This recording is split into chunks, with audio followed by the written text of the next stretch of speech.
you think of the forum so far? So far, very famous last words. So far, so good. It's been brilliant. I mean, an absolutely full auditorium. I think His Majesty was utterly wonderful this morning. You really hit the nail on the head yet again. He does it every time. Had some interesting keynotes. I think the guy from Amazon's comments on cloud computing are going to set the agenda for a lot of the discussions here. So generally, it's been a fantastic event. It's back to the ICT Forum of old.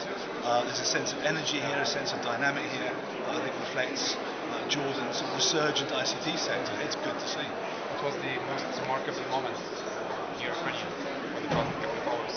Whoa, most remarkable moment of the last couple of years. The most remarkable moment of the day for me was His Majesty coming on stage and really putting the seal on his support for the sector, his ongoing support for the sector, looking at what the sector has achieved, which has been remarkable since Intash started the REACH process. But it was the fact that His Majesty was there with that message of support. I mean, how many other countries can say they truly have got top-down leadership?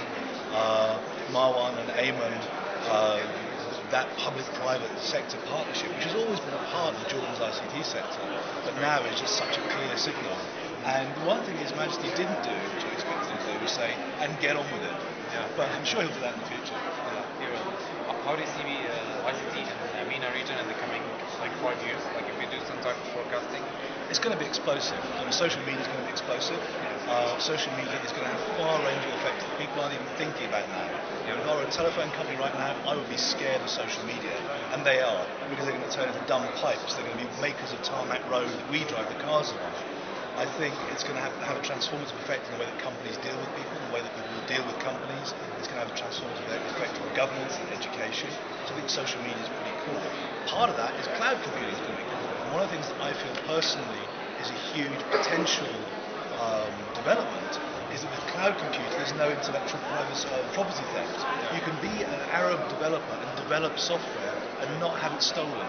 Now, when I first came to the Middle East in the late 1980s, there was a software industry, an Arab world software industry that was really quite vibrant, and it was killed by piracy. The cloud means that people can create IP, keep their IP, sell their IP, and have their rights to their IP. And that's quite exciting. It is. Some people talk about the ad network in Middle East, that it's kind of broken. So what do you think the best way to monetize Arabic websites?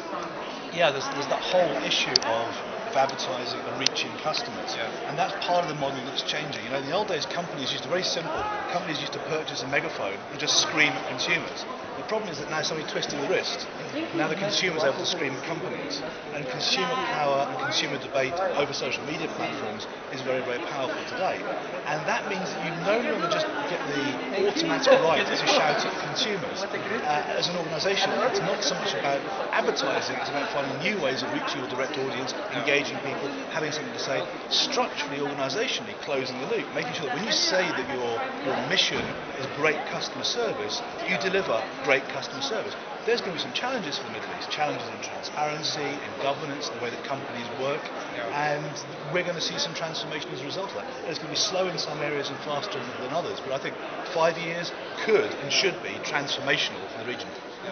This leads us to what do you think of the e-commerce in this region? We got some numbers of some surveys saying that only 10% of Jordanians would use e-commerce websites, they would pay online. So how can we optimize this percentage? We want green percent, 40% or something. It's down to the payment methods. So the banking, the central bank, the payment gateways need to be simple, effective. People need to feel good about the security.